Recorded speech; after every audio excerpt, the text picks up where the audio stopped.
Well, hog tie a ham and call me honey. It's a Helluva Boss episode, Harvest Moon Festival Extravaganza episode 5.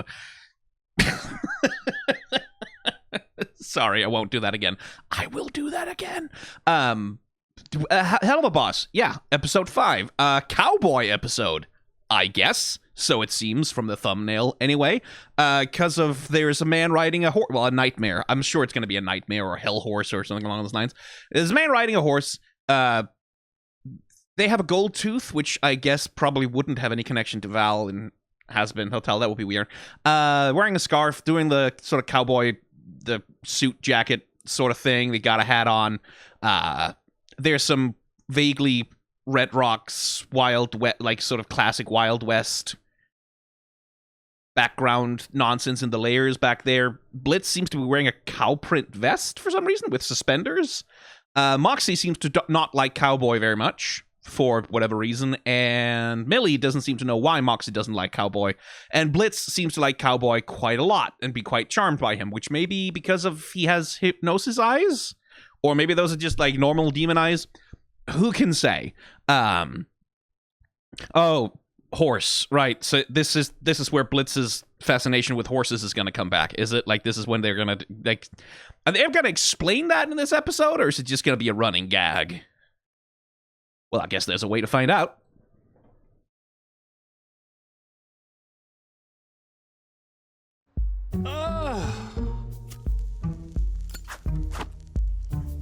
I'm sorry for having to move our little rendezvous early.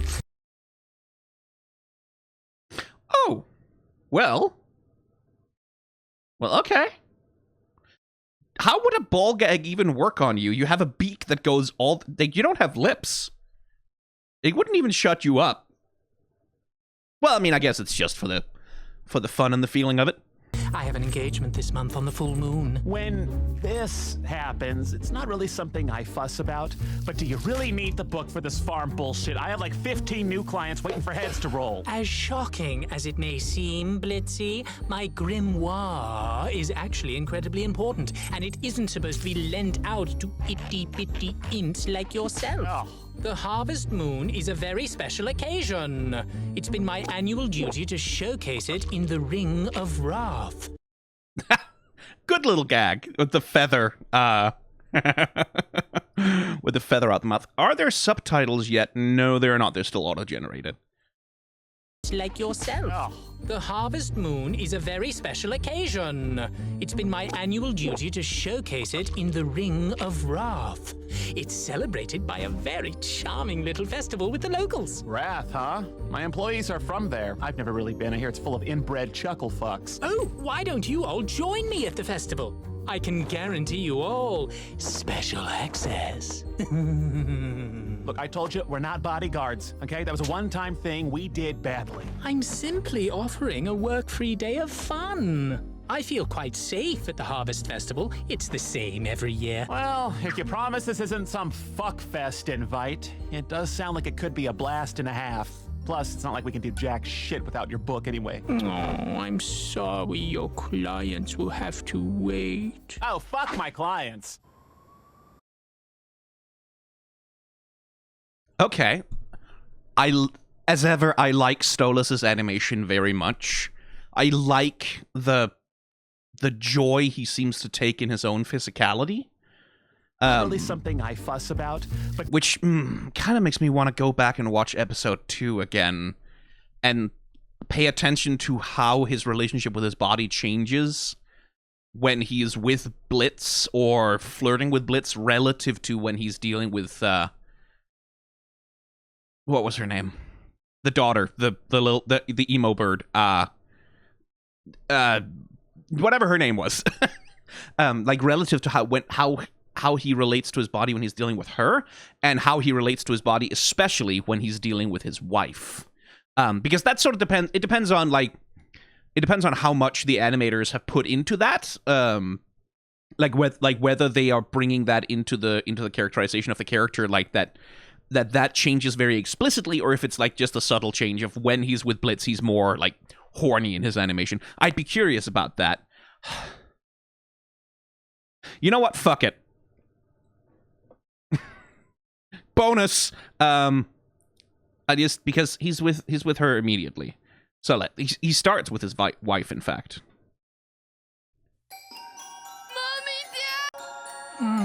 Maria's calling. Oh, that fucking skipping thing. That's very annoying. It's a YouTube bug that happens to me sometimes where the thing just skips. Yeah, like that. What the fuck? My VPN isn't even on, is it?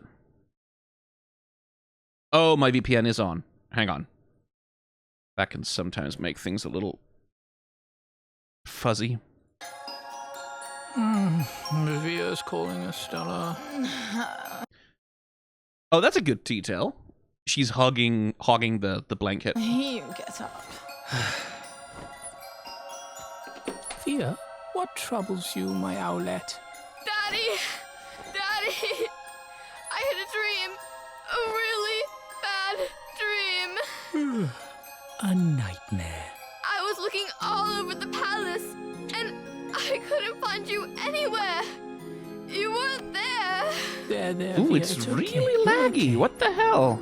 When you're scared, what happens to me, I will never be far away from my special little starfire. It always... Yeah. Oh, that's annoying. What the hell? Oh my god. YouTube, this is not the time to fuck with me. You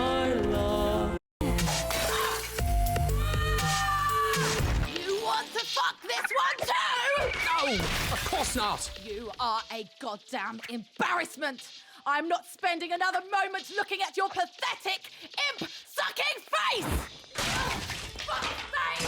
All your useless... Real abusive piece of shit, that lady. Good morning, Octavia. Did you sleep well, my owlet? Is that a serious question?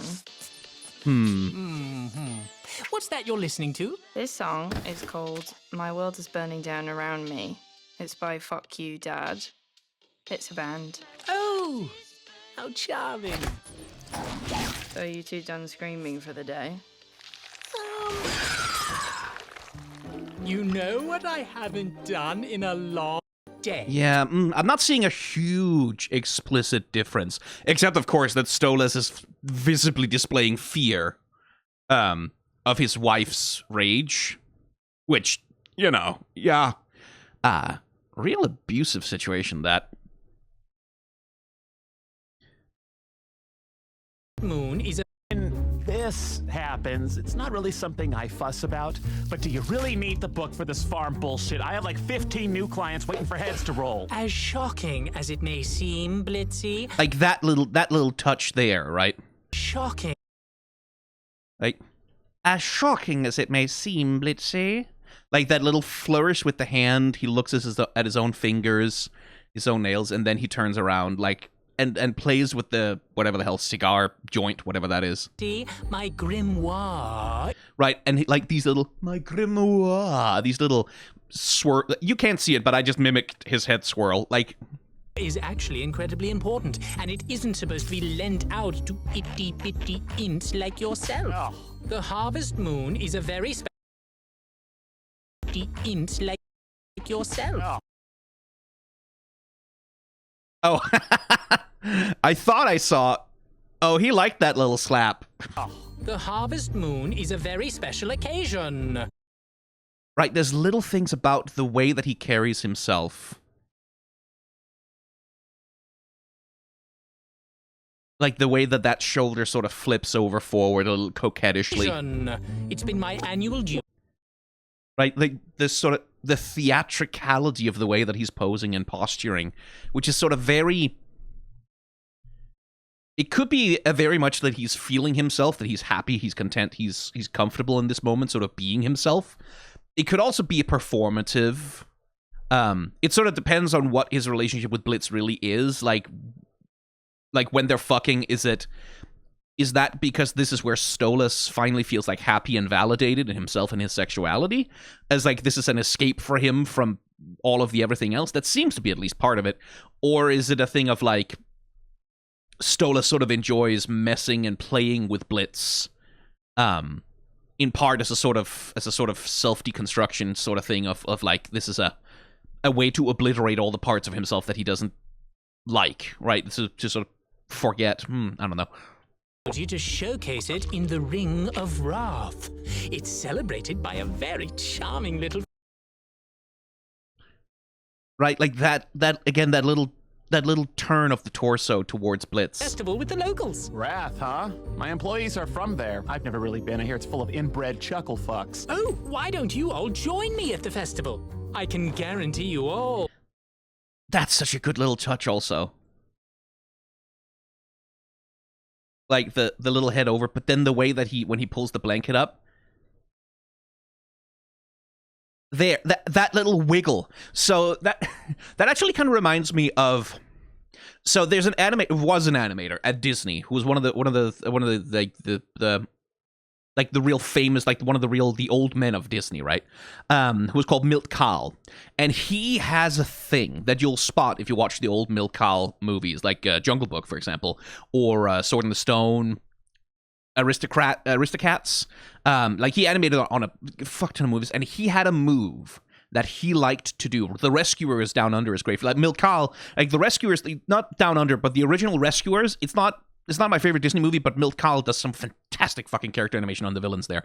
But he had a thing he liked to do where a character would be talking and then they would sort of swivel their head back and forth while they were talking, right? So he would like do the little wiggle of the head back and forth as he was still keeping the lip sync going and like the emoting and like the expressiveness of the character going.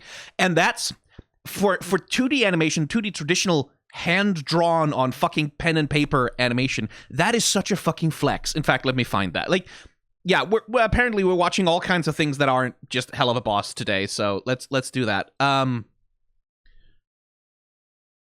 Yeah, Milt Kahl head swaggle. I'm just gonna turn that music off because that's gonna get me in trouble. But pay attention, like to Shere Khan, the little shaking of the head while he's talking, right? And here, as he's delivering the dialogue, the little wiggles that he's doing of his head, the slight rotation of the head around his axis, where the head isn't stable. He's not keeping a stable position while talking, which is what people tend to do most of the time. We tend to have fairly steady heads when we talk. But Milt had a thing about like moving the head around in three-dimensional space, like gesturing with the nose, gesturing with the head. This is all just is so 100% Milt Kahl, right? As Shere Khan is talking to Ka, it's like, oh, Ka, my little precious belonging, like shaking the head back and forth, this sort of genteel, imperious gesture thing, and it's all over Milt Kahl's animation. It's everywhere. Like, he uses it a lot in the Jungle Book. Edgar from Aristocats is another great example. Right there, the little waggle. The constant little waggling, the moving of the head while talking. That is a flex. That is difficult to fucking do, especially when you're doing, like, Disney-style 3D solid drawing. Which, like...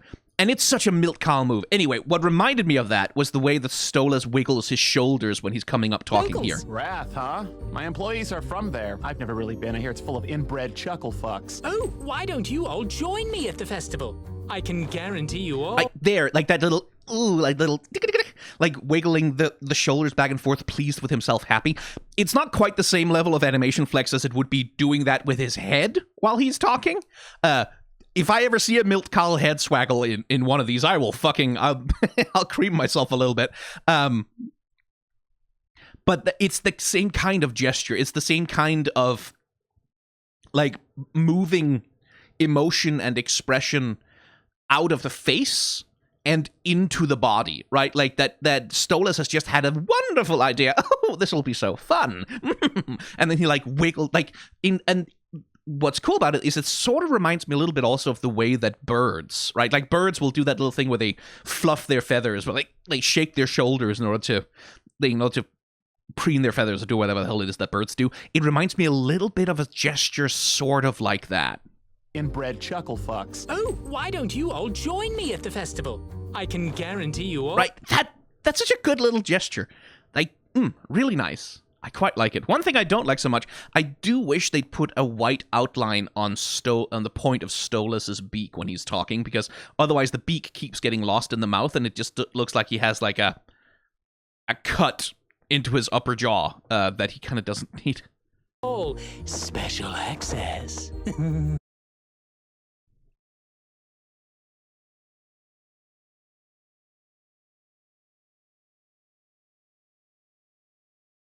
But yeah, like Stolas with Blitz especially, much more than he is with, I forgot his daughter's name again. Much more than he is with his daughter. Like, there's a playfulness and a childishness to him. Look, I told you, we're not. Where he likes to, well, bite what, he doesn't have lips, like I said, but he likes to do that, like when he's sort of feeling himself, like that little lip bite, like, this is fun, I'm having fun, I'm enjoying myself, I'm indulging. Look, I told you, we're not bodyguards, okay? That was a one-time thing we did badly. And another thing to note, Access. Look, I told you. Blitz head angles, right? I talked before about how Blitz's character design really isn't designed very well for being seen head-on from the front, and it tends to look very awkward. So in this scene, the animators seem to be sort of conscious of that. So here you can see that his head itself, like even if his eyes are facing forward, his head itself, the way that it's overlapping, like this horn is in front of the skull, and the skull is in front of the horn, right? So it's facing a little bit to the left, and then whoop, we just flip it. We just flip it. Because we don't want to go through the transition of having him centered there. Bodyguards, okay? That was a one-time thing. Same thing there, right? Like we just flip left to right without going through the awkward transitionary stage. It's the same reason why finish and verb. Finish. It's the same reason why finish and verb. I turned into a bad impression of Sean Connery there. Finish and Ferb. It's the same reason why Phineas and Ferb don't show the characters from the front a lot of the time, because Phineas and Ferb don't look good from the front. They were designed as like these geometric shape characters, and Blitz is very much the same way. It's a one-time thing we did badly. I'm simply offering a work-free day of fun. I feel quite safe at the Harvest Festival.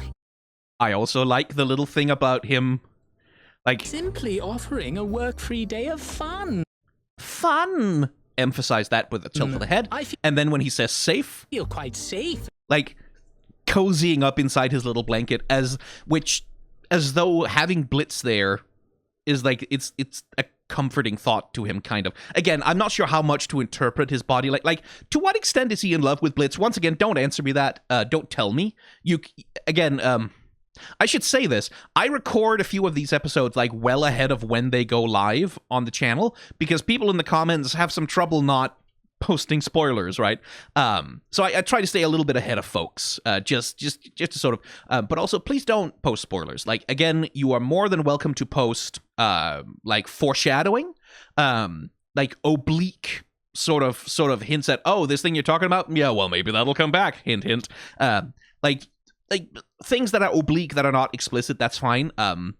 But please no spoilerino, including like when I ask rhetorical questions like, is Blitz in love? Or is Stolas in love with Blitz? And if so, Blitz doesn't really seem to return that affection very well.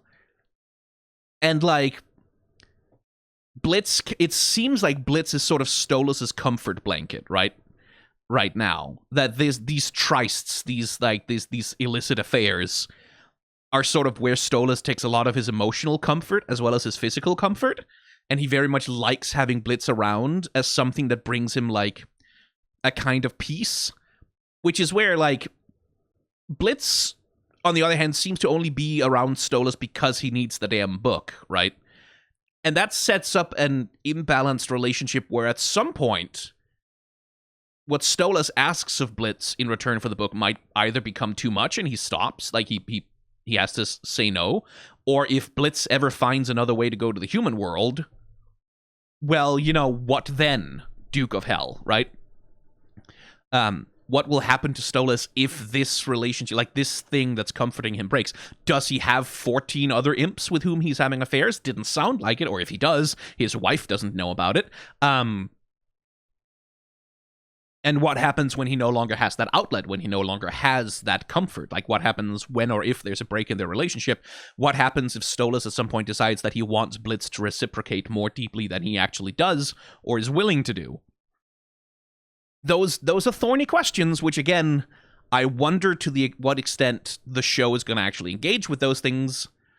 How deeply should I see this relationship? Is it just hey, these two dudes are having really cool, hot sweaty, pleasurable gay sex with each other, and that's just a fun part of the world building, or are we setting up pieces of a Jenga tower so we can knock it down later? Who knows? I guess I'll find out eventually. At the Harvest It's been 20 minutes. We are 1 minute and 11 seconds into this episode. Fuck me. Festival, it's the same every year. Well, if you promise this isn't some fuckfest invite, it does sound like it could be a blast and a half. Plus, it's not like we can do jack shit without your book anyway. Oh, I'm sorry your clients will have to wait. Oh, fuck my clients. Hey, I recognize that name. Buy your own Fitzaroli bot today. Oh, right, more bots. And again, returning to the thing I was warbling on about excessively and extensively in the last episode, the class thing, right? Like, this is all urban blight. This is all, like, broken down inner city environments with all of the sort of associations that come with that. We're about to see Moxxie and Millie's apartment, I suppose.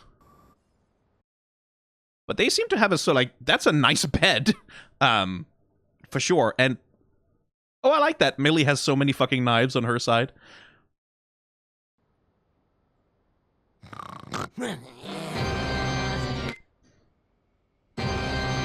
What do you want? Whoops, another cat emergency there. So now I have to edit again, which is not much editing. It's just, I like just recording these and then uploading them rather than, oh well. What's on his phone back there?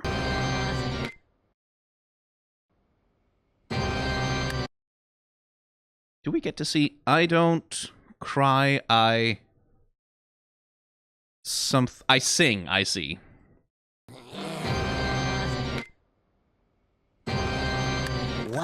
Wait, what time is it?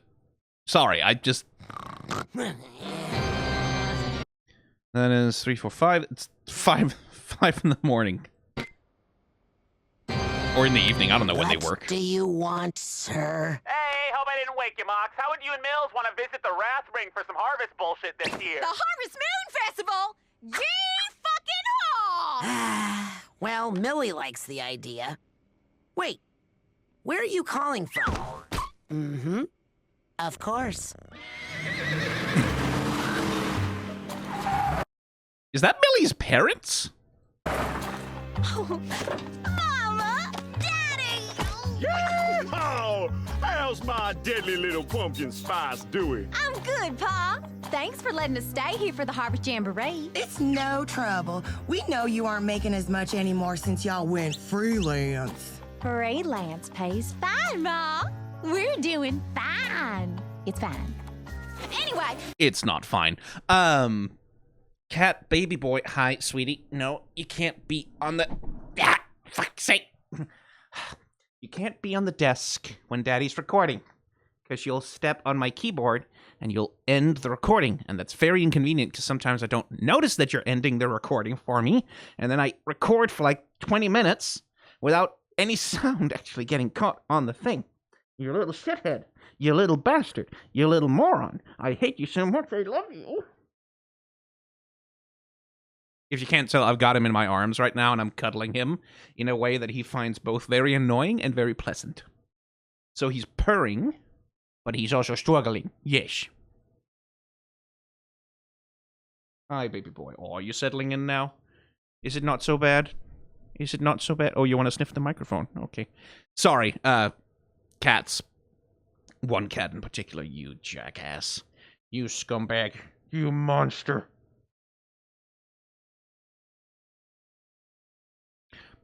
What were we talking about? Right, clearly it's not okay. Clearly it doesn't pay. But I do like that, like, Moxxie's love of theater, which sort of came in the previous episode, like, oh, he loves opera. There's nothing bad about opera. Does seem to be coming through here. Y'all remember my husband, Moxxie? Greetings, Lynn. Joe, how have you been with all the flaming twisters and stuff around here? We lost our old farmhand to one of them terrors last week. Oh, crumbs. My bad. I am so sorry. I didn't mean to open that wound, sir. Hey, watch it. I'm the sir here, bucko. Oh, yeah! Y'all haven't met my boss, Blitz, and his hellhound. I'm not just his hellhound. Yeah, she's my daughter. Only on paper.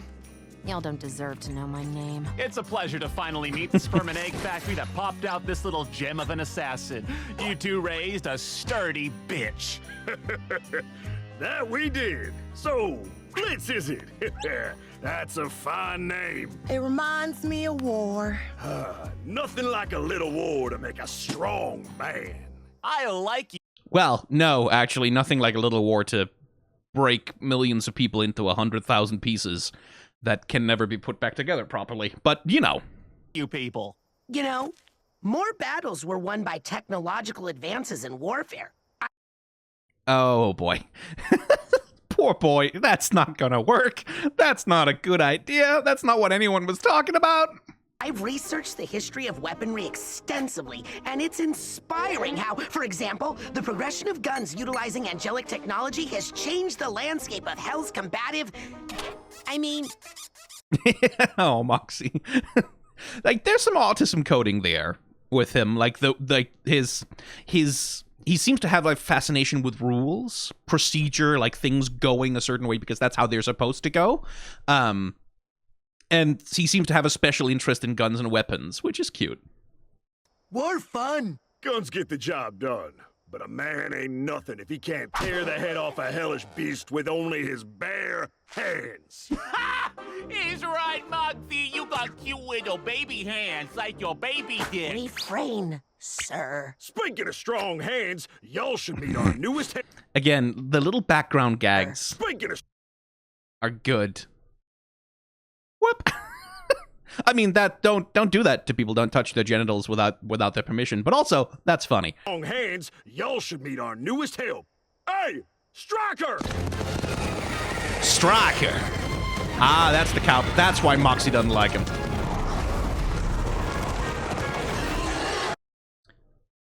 Oh, someone had fun with that. Hey, Striker! Yeah, they got the rhythm right. So, like, horse canter and gallop, like the way that their legs move, it is a very particular rhythm, and it's actually kind of hard to capture. Horses in general are just fucking difficult to deal with and animate, which might be why they're avoiding it quite a bit here.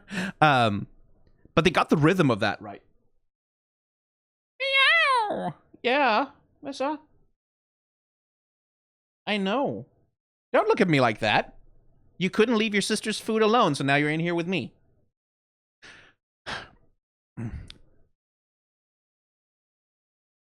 Same thing with, like, the rhythm of, like, the way that a horse's upper body, like, the way that, like, the haunches and the flanks and, like, it all rises and falls. There's a particular rhythm to that riders have to adapt themselves to. That's really well captured here. Like, that it really has the physicality of horse riding. Like, at least the visual feeling of it, even if not, you know, necessarily the photorealism of it, is really well captured here. And again, horses are difficult motherfuckers to draw and difficult to animate.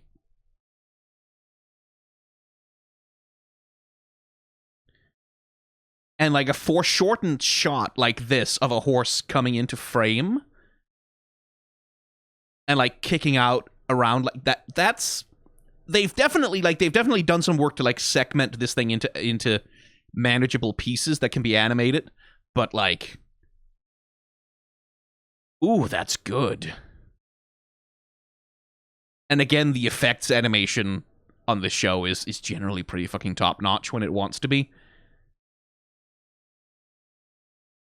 Okay, well, I guess we know why Moxxie doesn't like him. Is it a thing of his... Okay, so this is like an episode about Moxxie feeling inadequate as a husband, or at least people attempting to make him feel inadequate as a husband. And oh yeah, Blitz is Blitz is happy. Luna does not give a shit. Good. And I guess Striker, the farmhand, is gonna be a rival for. Well, not a rival, because there's no way in hell Millie would ever even consider, but, you know, it's gonna be the thing that... No, you do not know. Absolutely not. He was about to try and climb on top of my computer, which is not, it's not well secured. No.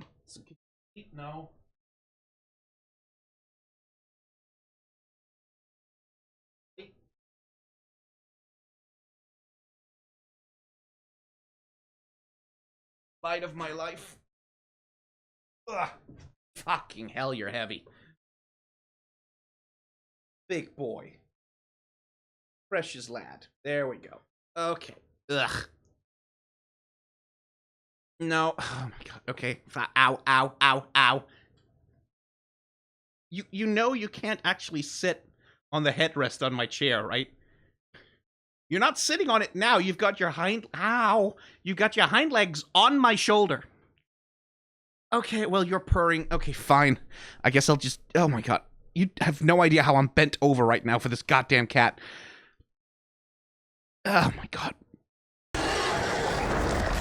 Well, howdy. Oh, looky here. You must be the famous Mildred. Heard some good things about you from your folks, little lady. Oh. What are y'all doing so far away from Imp City? Huh. The free working finally slowing down? Oh, no. Freelance isn't free. It's a... Never mind. We're just visiting for the festival. The prince is our boss's boyfriend. Millie, I am not above hitting a female in front of her daddy. Boss, huh? Oh, so you're the bold imp that started his own killing biz. Yeah, well, when you're good at something, you should probably capitalize. Not many imps start businesses on their own. That's pretty impressive, sir. Oh. Yeah? Or is he gonna end up just hit... Are they gonna pull are they gonna rug pull on me, and actually it's gonna be Stolas competing for Blitz's affections with him? That would be incredibly fucking funny. It is. I guess it is, isn't it? So you even conned that ditzy blue blood into getting you to the surface? Well, it's long and complicated, but the short answer is yes. But he's not like, you know, we're not doing what's between. It's a transactional fucking. Is it? It's interesting that he's a little flustered by that. Okay. See. You know, you boys should enter the pain games. I heard games. What games? I'm in. Every harvest festival, there's a competition to be the roughest, toughest bastard in Wrath. Yeah! Wish I could play. Millie, you know you get too carried away. The last competition ended in 15 separate funerals. I'm aware, but I only caused 9 of them. How come Sally Mae still gets to compete? Your sister doesn't have a neighborhood head count. She so does. It doesn't count if they don't find the body. It doesn't count if they don't find. Okay, but give me a look at her.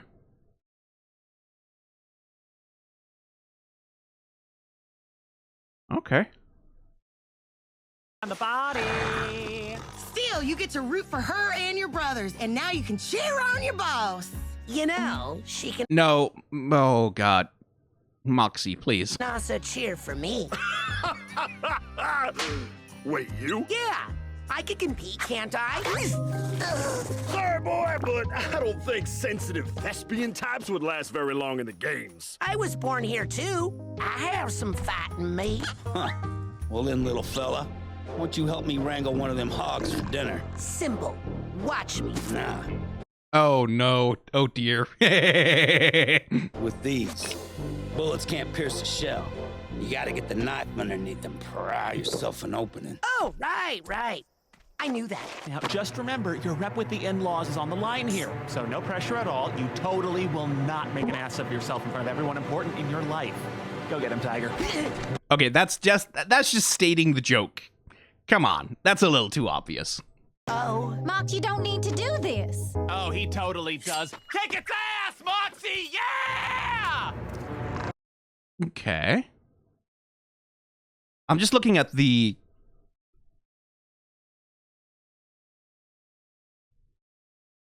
Oh, no, I thought I saw something. I thought I saw a pattern or something. 2, 1.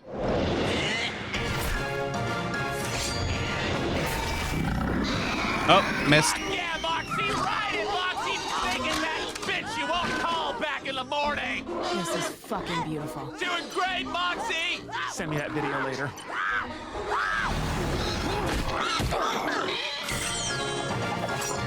Ooh, fancy. Someone likes animating this guy.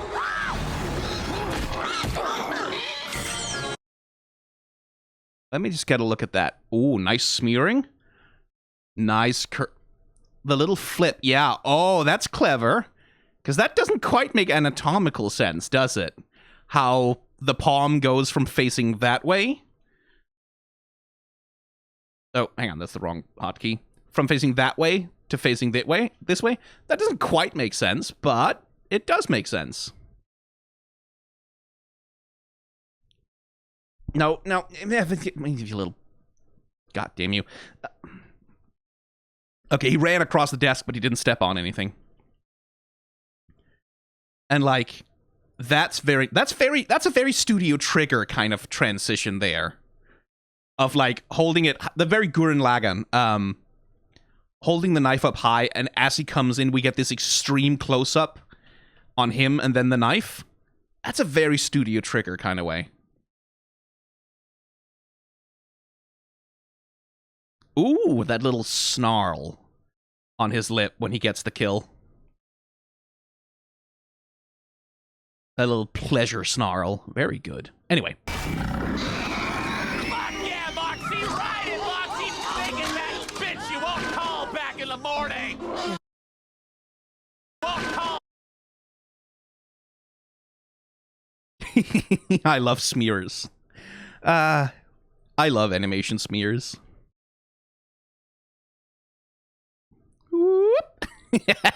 Call back in the morning! This is fucking beautiful. Doing great, Moxxie! Send me that video later.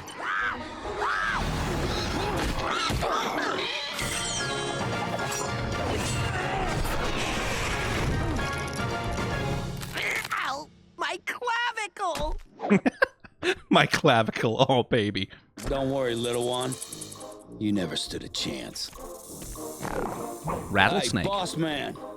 You want to help the men skin this thing for dinner? Oh, I am always down to skin the manly meat with the manly man. That's what she said. What who said? Wait, what bitch is talking shit about me? Don't let him get to you. And hey, you don't need my parents to respect you. They will eventually. No, they won't. What? I'm right, ain't I? Oh, I'm entering those games. Moxxie, you little fool. How pissed would you be if I bet on him dying? Oh, it's him again. Oh, good. He's oh, no. Does that mean... Oh, no. Oh, no. Does that mean the inventor guys are going to come back? Oh, I don't want them to come back. I would like it if they were one-offs. I would like that very much. I like his sister. Her sister. Don't let him get to you. And hey, you don't need my parents to respect you. They will eventually. No, they won't. And we're sort of back to the class thing here again, right? Like this thing, oh yeah, fancy city boy don't got no arm strength. Can't do none of the blue collar, down to earth, blue collar, blue work that we do here down here, the frickin' on the farm with the farm and the real American, the bank, like that shit, right? No, baby boy. Oh my god, okay. This fucking cat. Deal with him in a second, right? Like that, and then like, oh yeah, Moxxie. Oh yeah, this is a big city thespian type. Yes, you know, he reads books and such. Oh yes, well, no doubt he's very good at a tea party. Surely, like there's a class angle to that, right? Which again, you know, I wonder about that. I wonder about the extent to which the show has class on its mind, and the extent to which it's just sort of replicating tropes. And so I have my hard drives on a little table next to my desk, my external hard drives, and they get warm, of course, because when they're running. So he likes to go and lie down on them, which is not good for them because then they overheat. So you have to fucking get off there.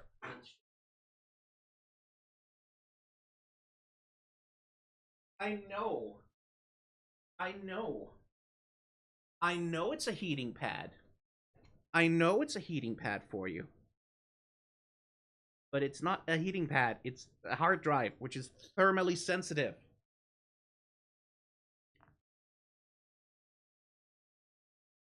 No.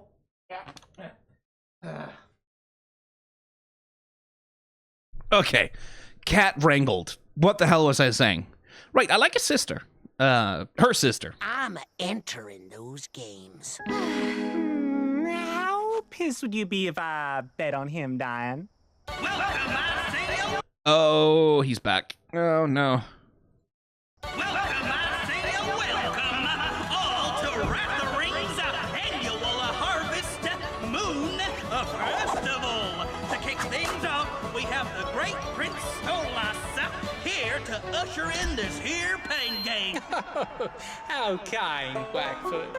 Huh, interesting. So, something I've talked about a lot when I discuss animation is frame rate, right? Like, I call it frame rate because that's people are familiar with. Like, animating on 1s, 2s, 3s, 4s, like, the amount of drawings per second that you are putting down on paper in order to make the animation move, right? And Helluva Boss is a little bit all over the place in terms of the animation timings that it's using. Festival. To kick things off, we have the great Prince Stolas here to usher in this here pain game. Like, especially this sequence here, where we're working with what? Let's see. 1, 2, 3.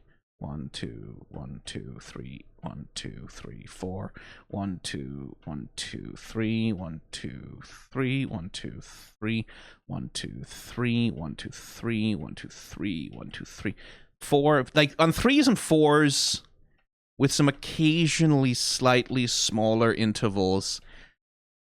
And for the sort of slow and subtle motion that the character is kind of doing in a lot of the places that they're doing it, occasionally it feels a little clunky. Like, especially here where Stolas is taking the microphone staff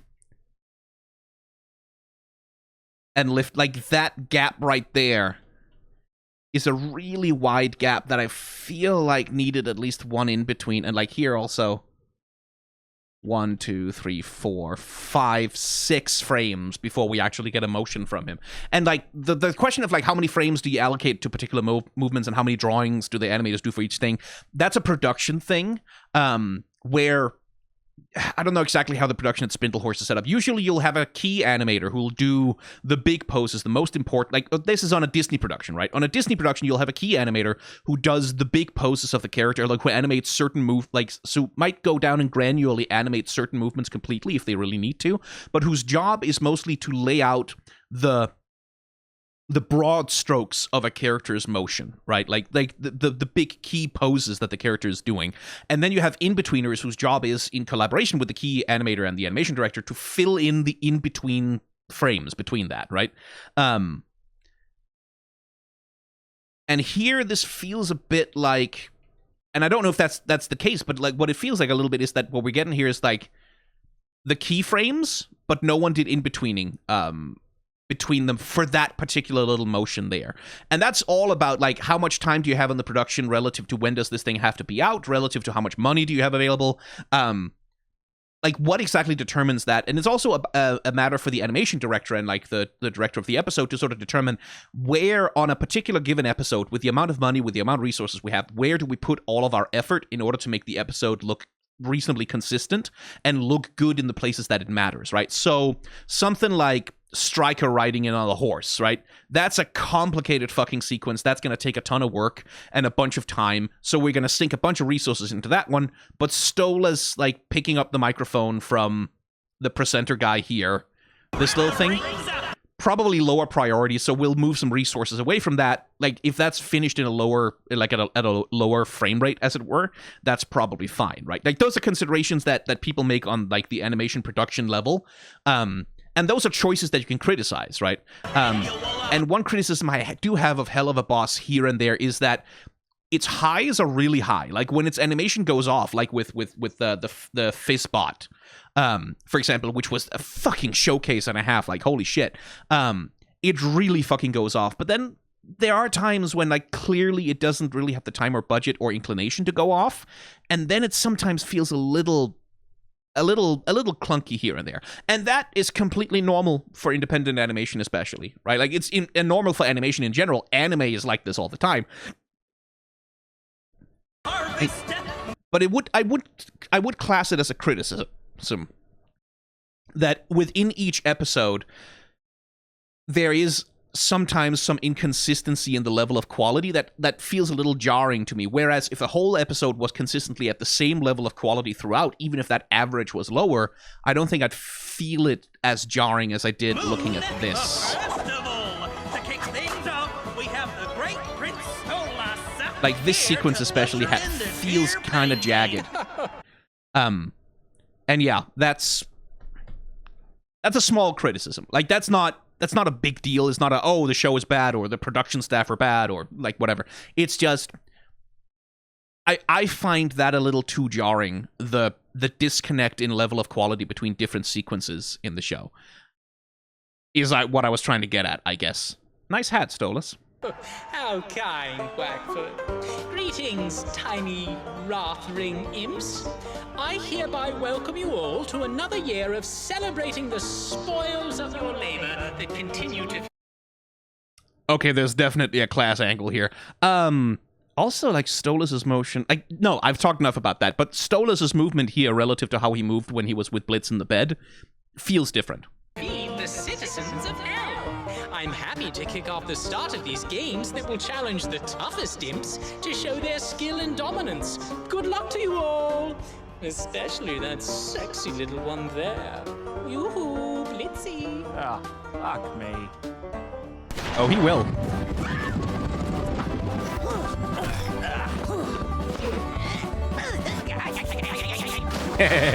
Nice.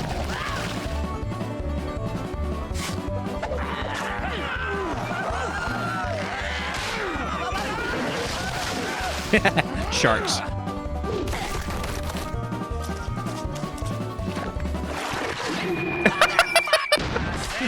for the first year ever, we have a tie for winner of the Harvest Moon Pain Games.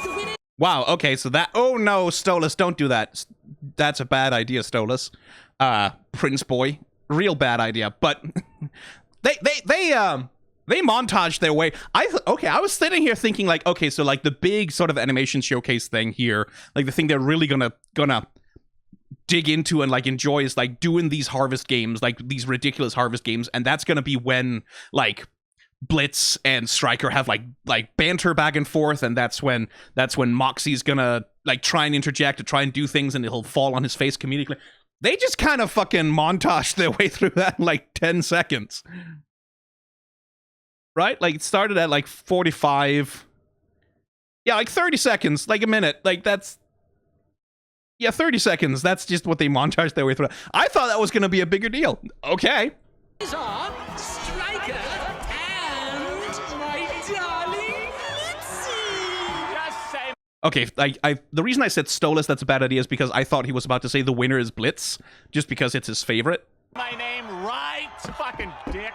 All right, so he has the physical advantage. I'm better at other things, like singing. I'd like to take this opportunity to sing a quick song I wrote just now about me winning. What the fuck? Sweet victory, I smell the snow.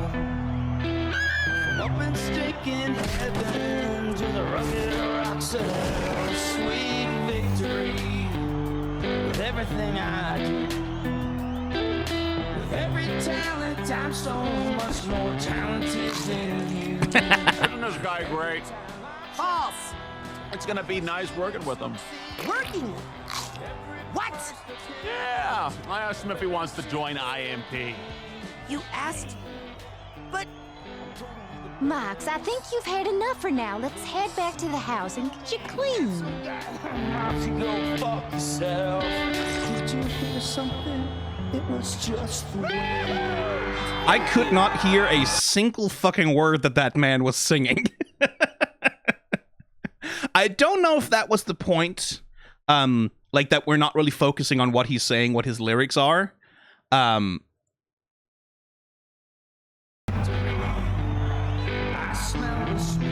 Right? He sounds like he's coming through like a megaphone from far away, but the guitar is really up close.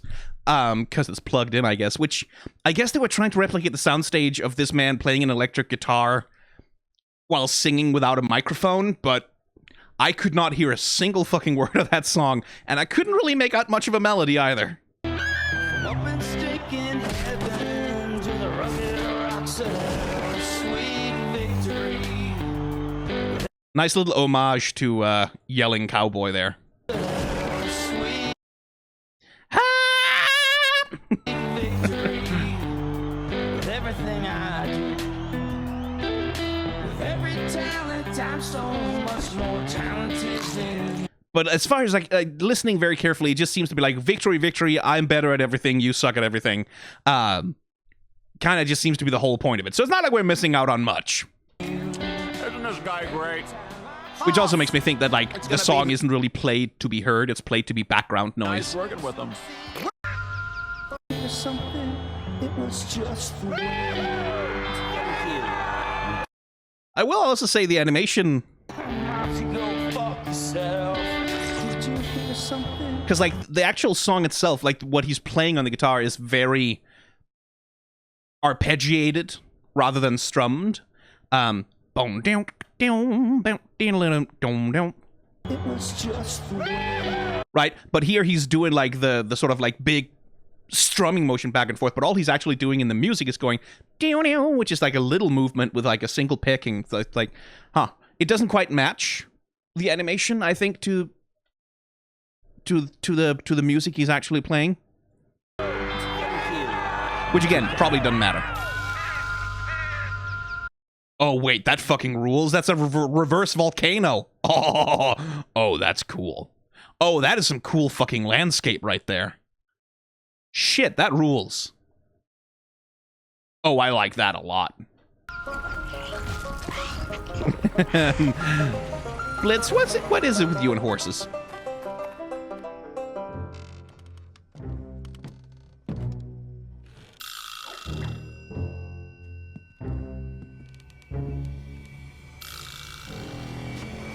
And what's Stryker's deal gonna turn out to be then?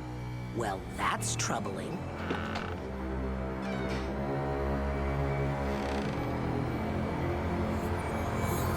Oh my crumbles. A genuine Carmine-crafted blessing-tipped rifle. How in the fuck did he get one of these? Why don't you ask me, little dude? Shit! Why do you have this, mister? You are aware this kind of weapon can kill. Demon royalty? Yes, that. No shit. That's kind of the point. Okay, while I'm relatively concerned by your possession of this, I'm also glad my instant dislike of you has been validated.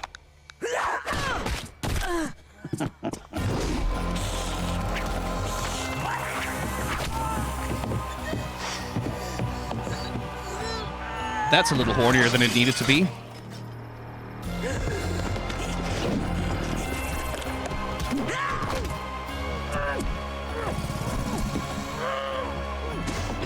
So I do like the serpent aspect of him, that he's trying constantly to like strangle, constrain Moxxie.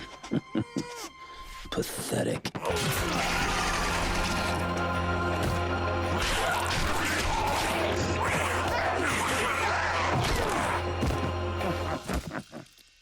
Millie.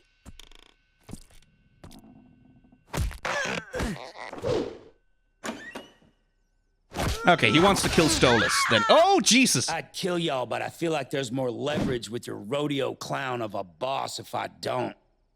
Plus, you little things ain't worth the cleanup. Millie! Oh, Satan! Moxxie, I'm fine. I got worse than this during the flower toss at my brother's wedding. But I caught that fucking book.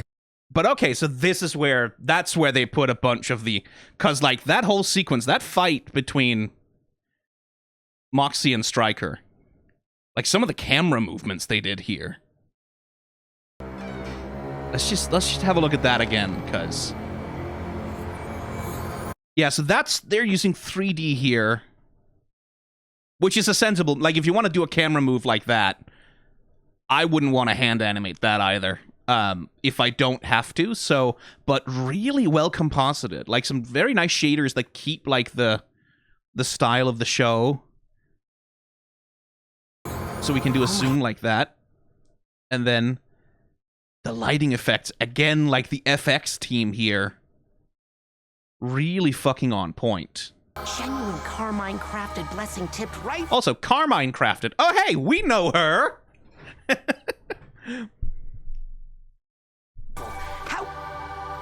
Another good camera move. Once again, yeah, that's a 3D camera move. But Moxxie is hand animated, and they're doing a good job keeping his frame rate. This is that thing about frame rates again, right? Because 3D moves on ones. It moves smoothly on every single frame, which the 2D animation doesn't, because doing that is really, really fucking resource intensive and not strictly necessary either. So instead, they're moving Moxxie here on 1, 2, 3, 1, 2, 3, 1, 2, 3, 1, 2, 3, 1, 2, 3. They're moving him more or less on 3s to rotate along with what's happening. And that's fine. Like, they could probably have done it on 2s to make it smoother, but... Genuine Carmine crafted But it looks good. tipped rifle. How in the... Right? Like, it looks smooth. It looks good. There isn't a super strong disconnect. And that's also, like, credit to the animator of keeping those angles straight, of, like, making sure that the angles that Moxxie is rendered at, like, especially the way that his mouth, like, because, like, from this angle, his mouth is sort of carved into the side of his head, right? So as we move over, you can see how the mouth gets moved, the lip gets moved into the middle of the face, curled around, and boom. Like, there we get that, as opposed to the snappy transition we got with Blitz in the bedroom scene at the start. Here we get like a really smooth transition, which, by the way, going back to our discussion of Milt Kahl, more props still to the animator for having Moxxie talking and emoting while we're rotating his face like that. That's, like, again, not an easy thing to do. That's not trivial. Like, compared to having two characters just sort of standing side on and talking at each other, or doing limited animation like most anime do, where you just do the lip flaps. That's a small tour de force here. Like, that's a complicated shot, and to make it look good is hard. Right? Like, it looks trivial in motion, right? It looks like, oh yeah, they just turned him. But, like, when you actually think of the mechanics of everything the animator has to keep in their head about the directionality and the foreshortening that they're working with on Moxxie's arms, and, like, the way that his body is turning, with the way his shoulders, like, the way the eyebrows kind of have to shift position, the flip of the hair piece that comes here, right? There's a lot of shit that has to be kept in mind for the animator. They have to have a really strong grasp of how this character renders three-dimensionally, even if they have to draw him two-dimensionally. That's really good. Like, that is genuinely very impressive. Mister, you are aware this kind of weapon can kill. Demon Roy. You...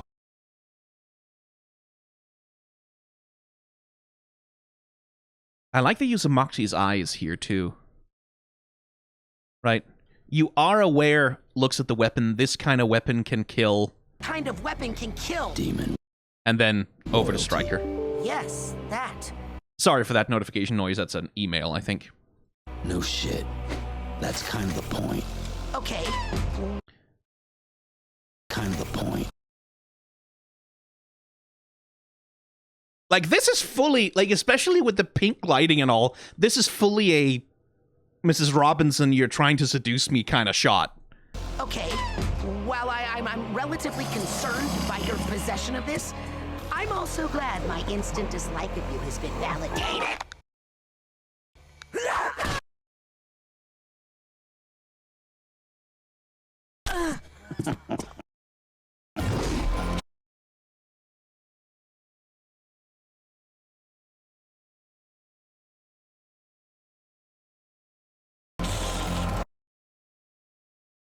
Nicely done. I like that. Like, Mox trying to take a breath here. The way that the lips, you can see how the rendering of the teeth changes, right? Where we get this, like, where the lips curl up and you can see, like, the rounded structure of his mouth. Like, here, the teeth are just sort of all in a row, kind of snapped together because he's clenching them. Once we open up, we get, like, that much more three-dimensional sense of the space of the mouth.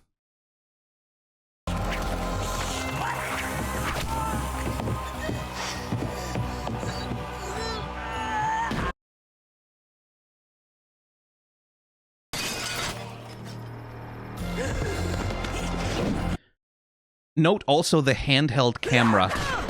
Right, like the way, very much the way that the camera changes here. Because, like, the camera in Helluva Boss, for the most part, is reasonably conventional, right? Like, you get generally a lot of static shots, you get tracking shots, like, all the usual shit. In this whole sequence... How in the fuck did he... Like, the camera all of a sudden becomes much more of a character, right? Like, just from this moment on... all of a sudden, the camera becomes a real character in the animation. Carmine-crafted blessing. And really, I like that there's the little Christian fish, the ichthys, on the side of the rifle. Tipped rifle. How in the fuck did he get one of these? Why don't you ask me, little dude? Shit! Why do you have this, mister? You are aware this kind of weapon can kill. Demon royalty. Yes, that. No shit. That's kind of the point. Okay, well, I'm relatively concerned. Right, like, look at the way the camera angles shift. The way that we're sort of using the composition of the shot, like Moxxie against the rifle, like center shot, very alone, like this sort of symmetrical push in close on him. The way that Stryker, like, walks into camera, right, as he's, like, dragging his claws across the door. That's kind of the point. The way that he's framed, like, this is also, like, I said it's like a Mrs. Robinson, you're trying to seduce me shot. It's also a threat, right? He's looming over him. He's constraining him. Like, already before he's laid a hand on him, before he's actually tried to choke him, he is already constraining Moxxie's space. He's already trapping him, right? He's bigger than him. He's looming in the shot. Moxxie's small. Moxxie's space is being enclosed by his body. Okay. And then he closes the door, right?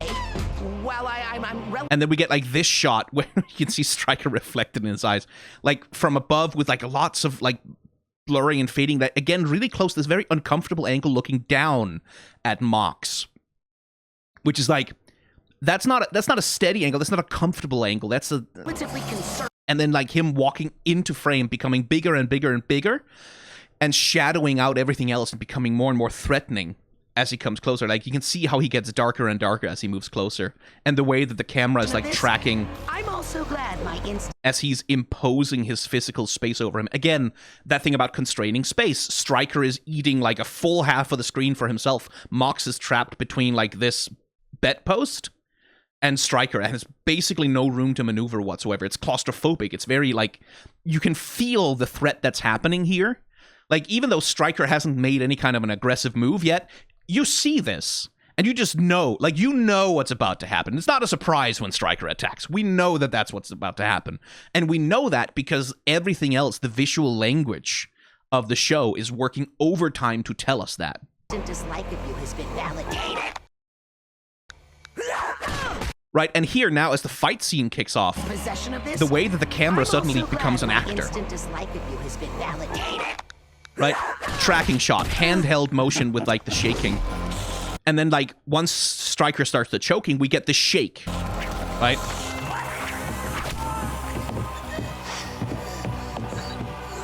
Like, sort of emulating the idea that the camera is being held by a handheld operator who's looking at the shot in real time.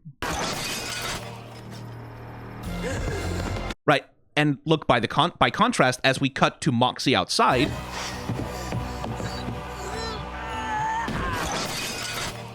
Steady shot, completely flat, steady, just like the rest of the show, because she's not in this space of peril, right? Like, she's not in this moment of tension and conflict, so everything out here is completely steady and stable. Once she enters the scene, like, things change, but then we get back here, we have the camera shake, we have the way the camera sort of tracks and moves, you have these cut-ins to these close angles, the camera rotating in space. It's playing along a lot more. Pathetic.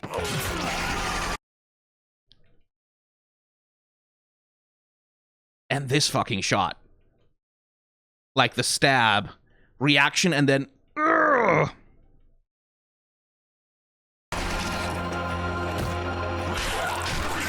Fucking get his ass, Mox.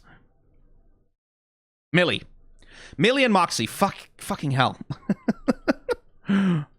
Me and names. I'm gonna call them both Maxie is what I'm gonna do.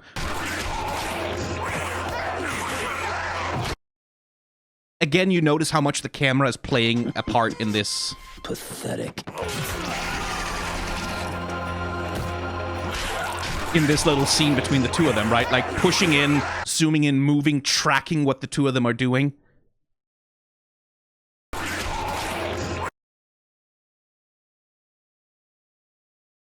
And she nearly gets the throat cut on him before he slams her and breaks her arm. Oh, he grabs her arm also so he can intentionally snap it. Oof. Nasty hit, that. Handheld shake, like sort of staying in the mind of the characters as they are passing out, like they are. And even here as Jesus Christ, Moxxie's just going through it. Millie, fuck me. Millie's just going through it. Even here in this shot, you can kind of see that little handheld camera wobble effect on the shot. I'd kill y'all, but I feel like there's more leverage with your rodeo clown of a boss if I don't. Plus, you little things ain't worth the cleanup. Millie! Oh, Satan! Moxxie, I'm fine. I got worse than this during the flower toss in my Look, ignore it. When I get names wrong, just ignore it. It's ADHD brain, it's short-term memory loss, and it's me, like, reacting without necessarily thinking through everything I'm saying all the time. brother's wedding. But I caught that fucking bouquet, and it was fucking worth it. You just have to get out there and fuck up that brown-nosing cocksucker for me. But I can't break through it. I'm not strong enough. Not with your hands, baby. Use what you're good at. I'm not good with my hands? Oh, right. Yeah. Gun. I probably should have used this earlier, huh? I love you, hon. But for fuck's sake. Yeah, this is true. My dear commoners of the Ring of Wrath, I, Stolas of the Ars Goetia, hereby... Love the little finger action on Stolas. Don't take that out of context. Love the finger action on Stolas. Love the way he tickles as he's flipping through, right? 1, 2, 3, 1, 2, 3, 1, 2, 3. Very good. My dear commoners of the Ring of Wrath, I, Stolas of the Ars Goetia, hereby curse this year's harvest with the glow of the true harvest moon.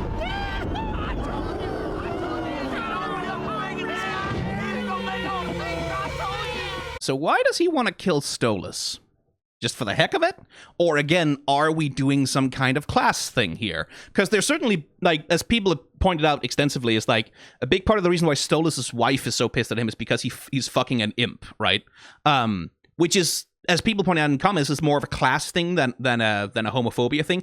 I will still say it's very much coded as homophobia. It's homophobia without saying that it's homophobia, right? Like, in the sense of, this is someone who's having a relationship with a type of person that they are not supposed to have a relationship with, and having a relationship of this kind is seen as particularly disgusting or humiliating, especially for their female spouse.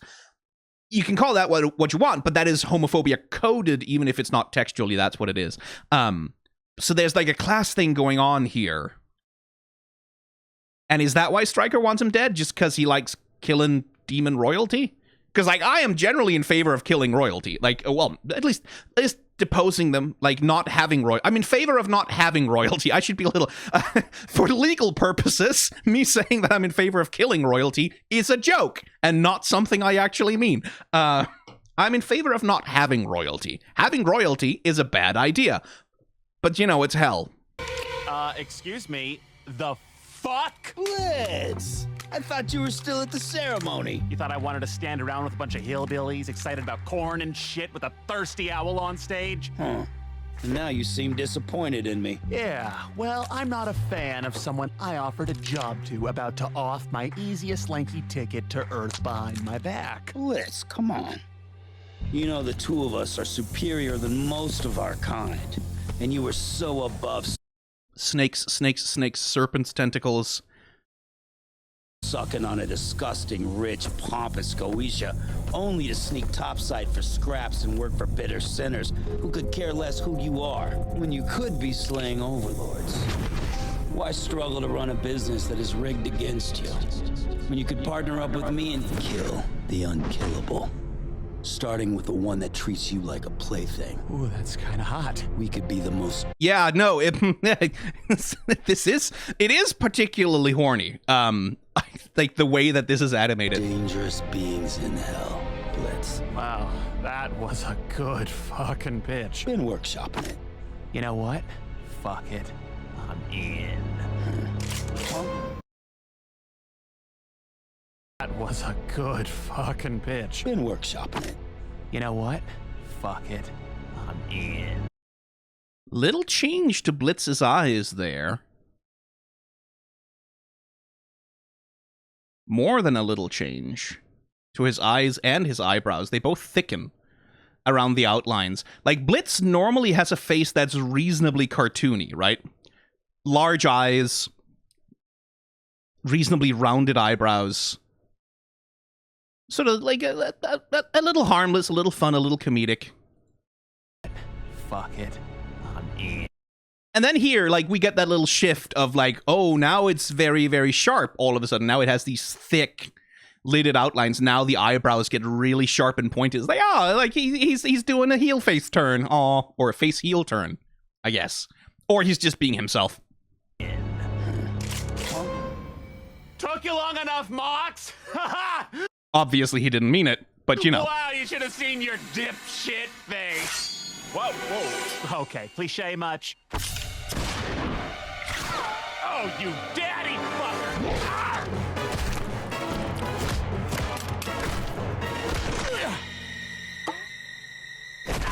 You dumb fucks lost the upper hand fast, huh? Ha! You seem to have forgotten something, bucko.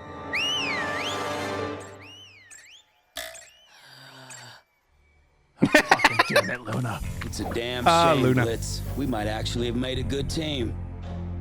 Oh, well. In your wet dreams, you honky-tonk.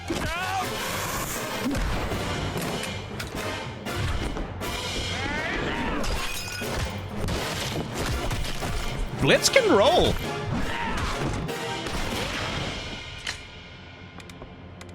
Don't approach him with the sniper rifle. I still think it's embarrassing. You're wasting a lot of potential relying on a weak liver. You gonna finish that fucking sentence, partner? Vermin. Who's weak now, bitch? Okay, I'm here. Luna. Maybe you'll get me next time, Blitzy.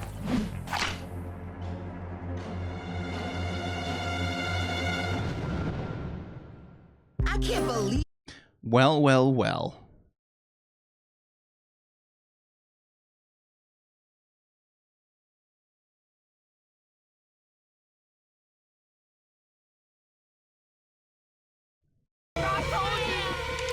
Excuse me, the fuck? Blitz! I like his character animation, too.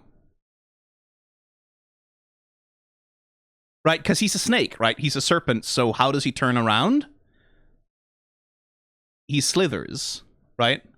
He doesn't just turn, he, like, leads with his head, with his face, and, like, the shoulders sort of follow. I thought you were still at the ceremony. You thought I wanted to stand around with a bunch of hillbillies excited about corn and shit with a thirsty owl on stage? Huh. And now you seem disappointed in me. Yeah, well, I'm not a fan of someone I offered a job to about to off my easiest lanky ticket to Earth behind my back. Blitz, come on. You know the two of us are superior than most of our kind. And Also, that's not, you know, the two of us are superior than? No, it's superior to. Or better than. It's not.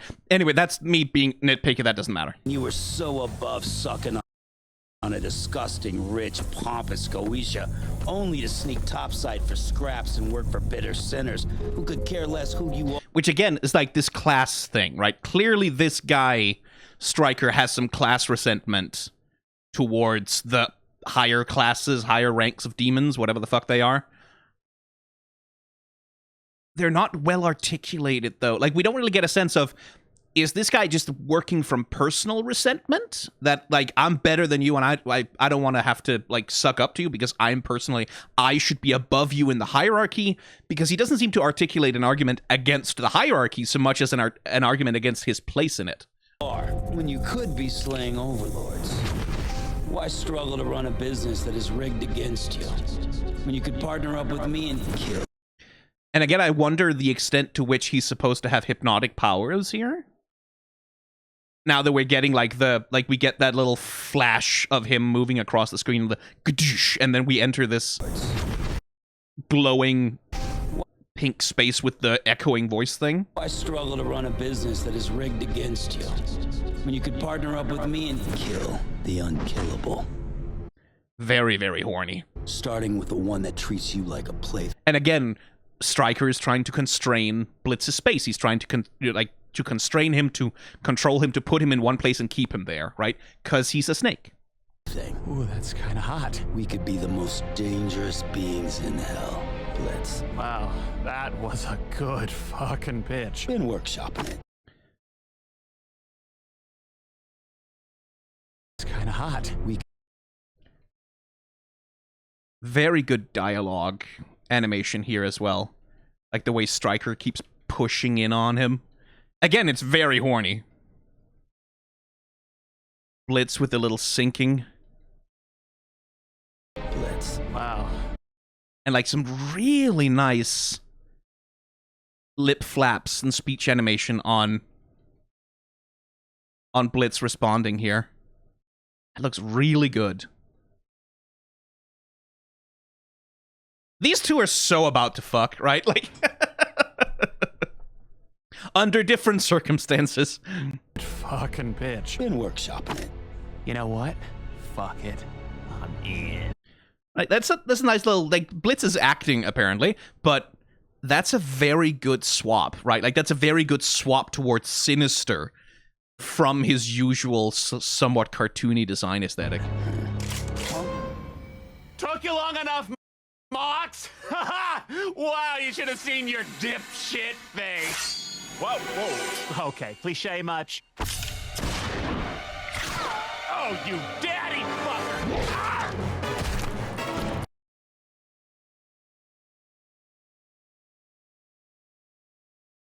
Again, like some really solid, fairly complex fight animation here. Like, throws a punch, gets it blocked, locks an arm around,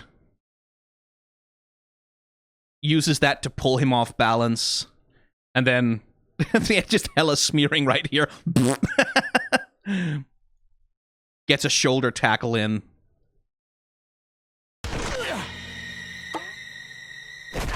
You dumb fucks lost the upper hand fast, huh? Ha!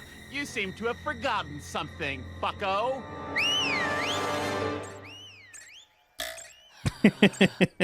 Luna. Oh, fucking damn it, Luna. It's a damn shame, Blitz. We might actually have made a good team.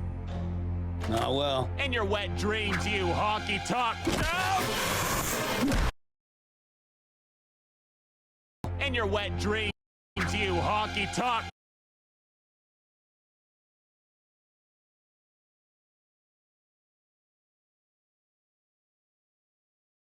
Oof, nice. Like, he's puffing out his chest here, right? Sort of trying to recover himself, and then Blitz is like, kick you in the chest! Boof!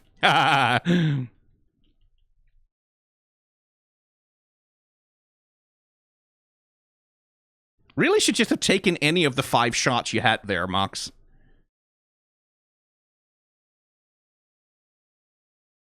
Dolly Soom.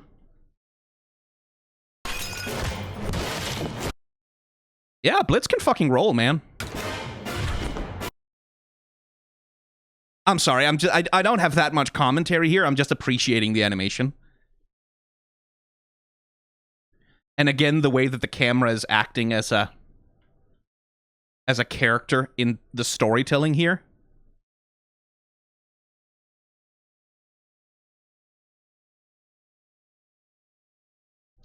Smack. Headbutt. Ooh, nice. Look at that. Anime-ass motion smear there.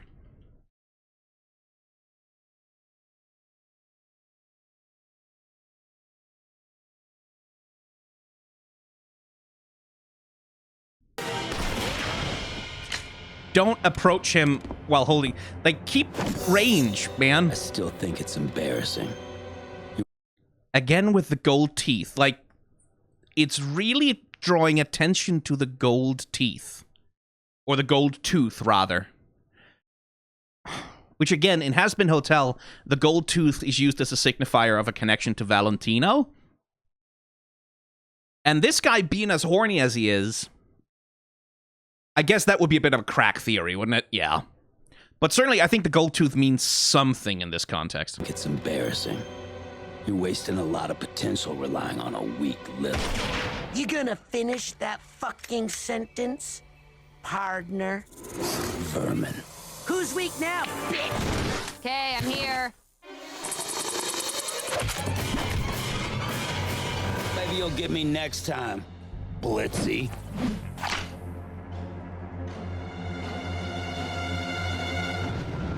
That's just some damn good animation.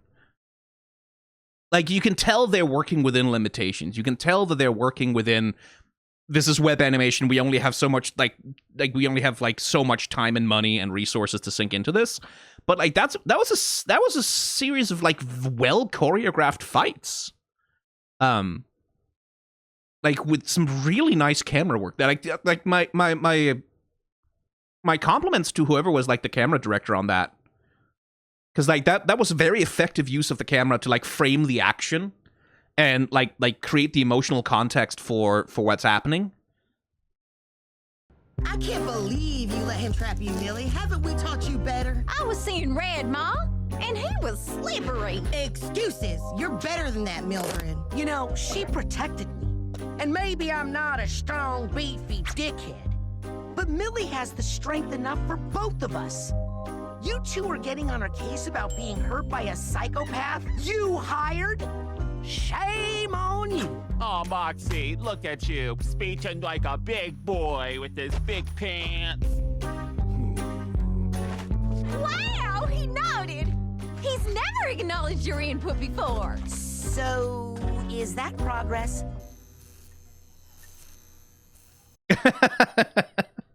The guy that tried to kill you isn't here, definitely. Okay. I failed to kill the target at the festival. But don't worry, ma'am. It won't happen again. It better not. Wait. I want this cheating prick.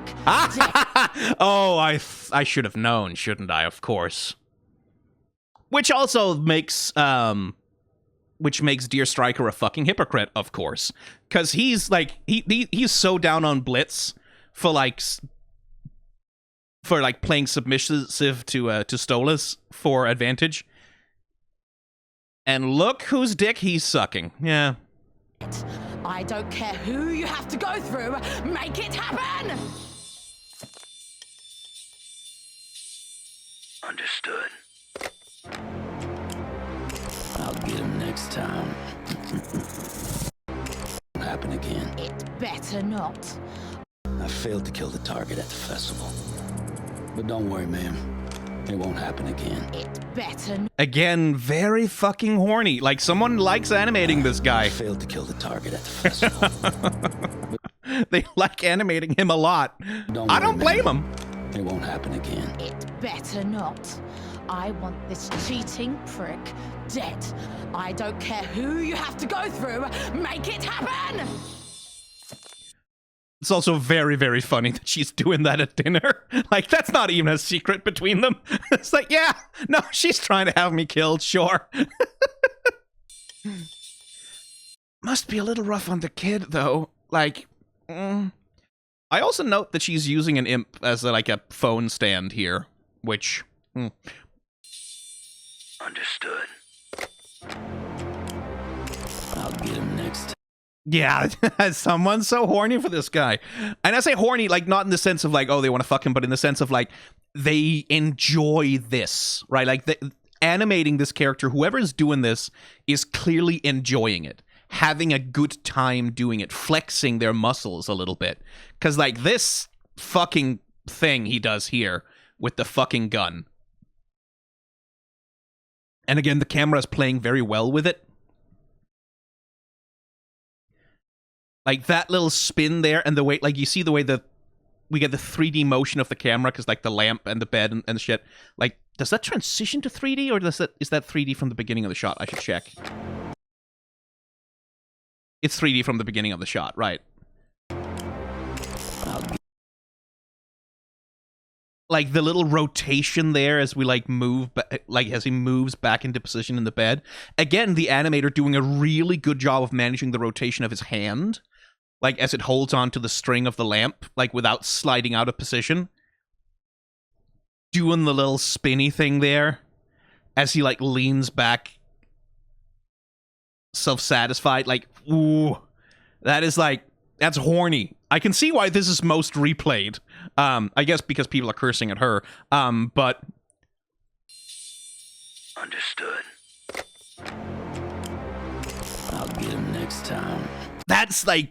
That's movie quality right there. Like, this one little sequence, this one little shot.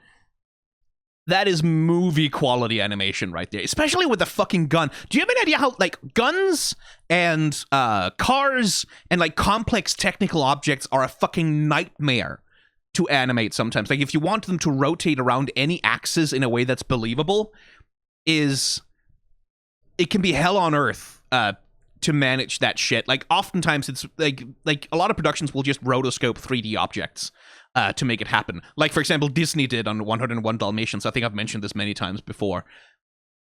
So, like, the animator moving the gun around, like, presumably with a lot of copy paste, but, like, oh yeah, they're avoiding rotating it too much, but still, like, that is a sexy ass shot. That is genuinely a very sexy shot. Sweet victory with everything I do. With every time zone. Oh, it's gonna be a meme in the comments, isn't it? Me being unable to keep Moxxie and Millie straight. Yeah. It's okay. You can make fun of me for that. I know I said to ignore it, like, in the sense of, it's not because I don't know the characters' names, it's because it's M, like, Molly, Mixie, whatever, Maxwell. They just kind of blob up. It's okay to make fun of it a little bit, you know, just don't fixate on it. Much more talented. Organa Ignis as Sally Mae, Sujan Cheese as Ma Lin, Edward Bosco as Padre. Oh, Don Daryl Rivera, Gina Lee, Stella. Wait, that was Norman Reedus? I thought... I was like, the whole time I was listening to it, I was like, there's something familiar about this motherfucker's voice. There's something. And I haven't watched Walking Dead. Like, I mostly, at this point, mostly know Norman Reedus from Hideo Kojima games. But... I haven't watched Walking Dead, but I was like, there's something about... This is a voice actor I know. I must have seen it in something. It was fucking Norman Reedus? How the fuck did they get Norman Reedus? Who the fuck does that... What the fuck kind of casting agency does Spindlehorse have access to? Well, they say so. Like, the casting was handled by...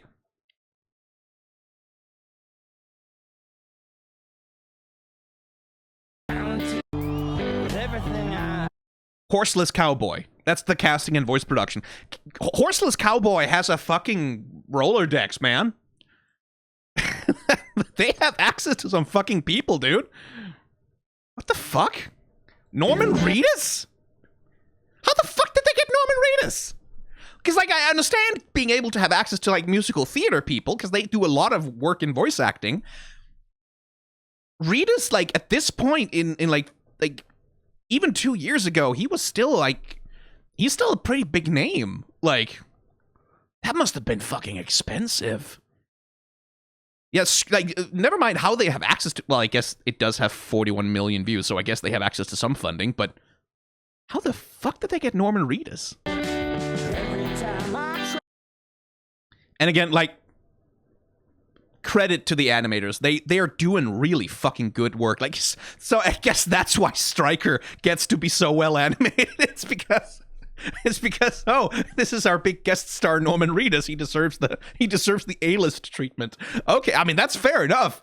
But yeah, like they fucking all of you people.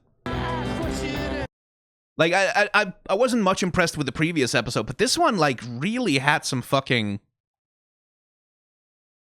This episode really had some fucking standout moments, animation-wise.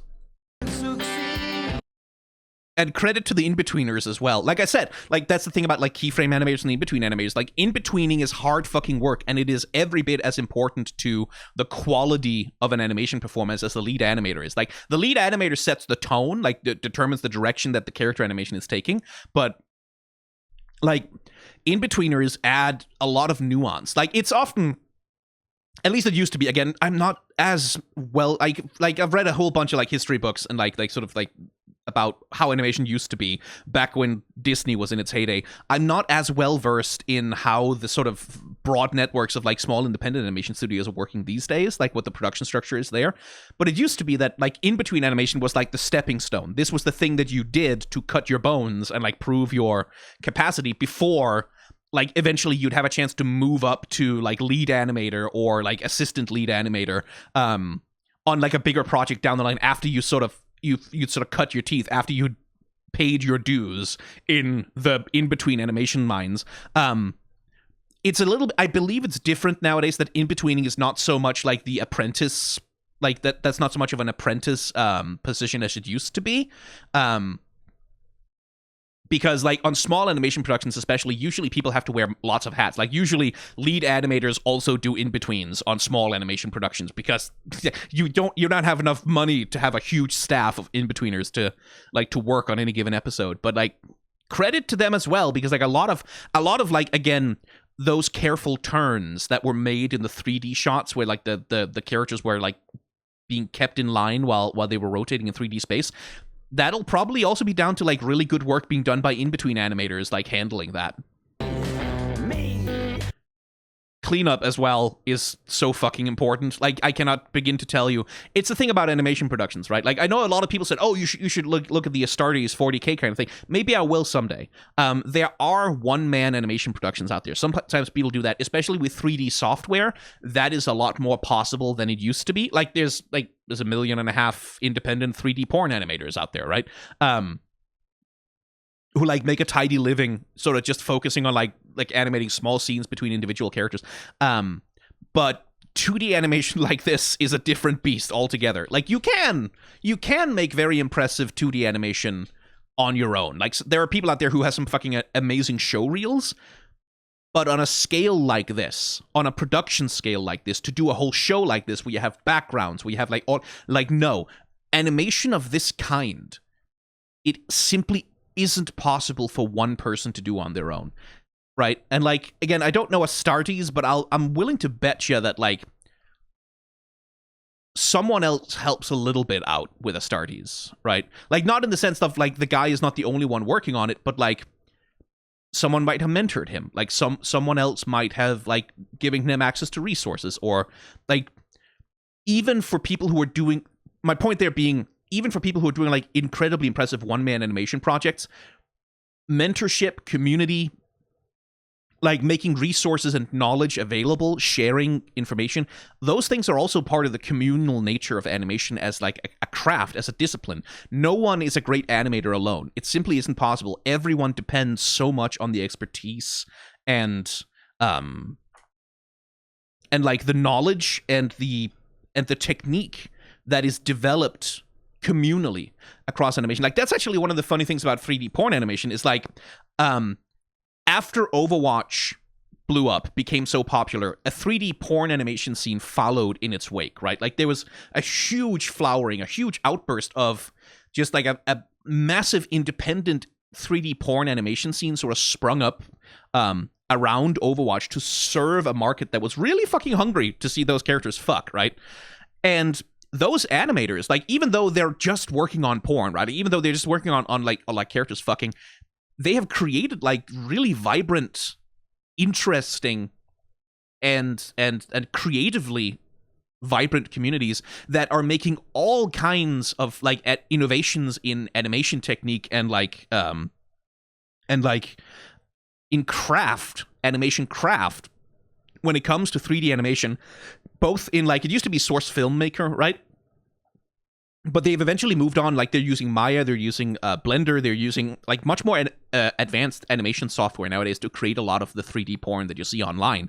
And they're sharing knowledge, they're sharing information, like, and there are genuine, like, this is anecdotal, but anecdotally there have been genuine advancements in like various areas of 3D animation, especially independent 3D animation, that has happened because a whole bunch of porn animators wanted to know like how to get a certain kind of like, how to get liquids to glisten in a certain kind of way, how to get like different rigs for different characters to interact in a certain kind of way. Like, there's been all kinds of little technical innovations and like things that have happened with knowledge that is completely useful also to people who do safe for work animation, where just 3D animation and independent 3D animation as a whole has gotten better and stronger because of innovations that were made in the porn 3D animation space, right? Like, and in the same way, like porn 3D animators draw a lot on the experience and the knowledge of people who don't work in that particular kind. It's like all animation is collaborative, right?